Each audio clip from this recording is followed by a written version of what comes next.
bouge pas, parce que là, si tu vas plus loin, il se décolle. Attends, voyons. Voilà. Top, pas plus, t'as vu, c'est un peu plus raide. Attends, bouge pas. Hein.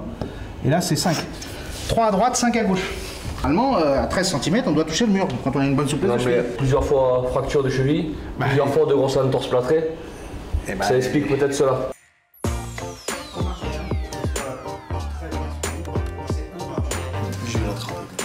On a parlé surtout avec les kinés qui eux élaborent un test, donc ça s'appelle le test GMC. Donc on a la chance d'avoir Jean-Mi quand même qui a bossé avec l'équipe de France de rugby à 15 et ils se sont rendus compte que ceux qui n'avaient pas la moyenne au test, dans 100% des cas, il y a eu des blessures sur 2 Coupes du Monde. Jean-Mi il va sortir un protocole filmé, truc pour vendre après derrière des trucs, donc il s'en fout des soins, il s'en fout. Là il est sur le truc de vouloir développer son projet individuel. Un bon score. Les tests GMC, c'est les tests d'évaluation de profil à risque, donc de joueurs qui sont à risque plus important de blessures que d'autres. Donc c'est des tests de mobilité, de souplesse, de contrôle postural, de stabilité aussi articulaire. Ça nous donne une évaluation qui est sur 20 points puisqu'il y a 20 tests. Sur une première évaluation GMC, un groupe qui est testé dans le rugby, c'est de l'ordre de 12 à 13 en moyenne sur 20. Donc ce qui est dans la moyenne du groupe, souvent un petit peu insuffisant dans ces sports de force où il y a du combat. Il faut que les poignets touchent le mur, tes lombaires touchent le mur. Allez, bien touché là. Force pas. Ouais, c'est un peu juste. Droite, oui, gauche, non.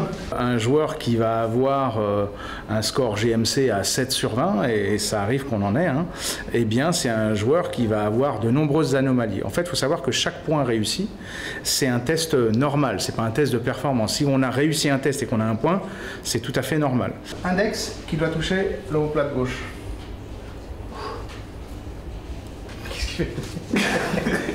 Voilà, tu vois qu'il en manque. Hein. Je suis assez droit pour essayer d'aller. Marche pas. Reviens.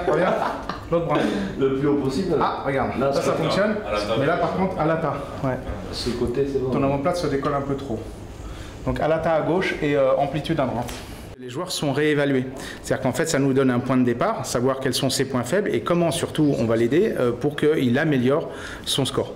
Alors, en grosso modo, c'est des exercices sur la base de petits protocoles qui durent une quinzaine de minutes que le joueur doit faire individuellement. Donc, il doit se les approprier, bien prendre conscience de ses points faibles et travailler dessus individuellement toute la semaine sur des créneaux bien définis. Et ça, il doit le mettre en place avec son club. On va leur dire, écoutez, on a vos scores et on a les protocoles qui sont recommandés.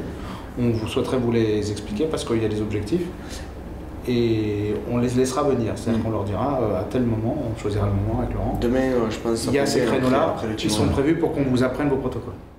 Nous, soignants, notre objectif, c'est d'éviter que le joueur se blesse. Ça, c'est notre premier objectif. Mais bien sûr, aussi l'objectif secondaire, c'est qu'il soit performant. Et on sait qu'un joueur qui a des anomalies de mobilité, de souplesse ou de contrôle postural va être aussi moins performant.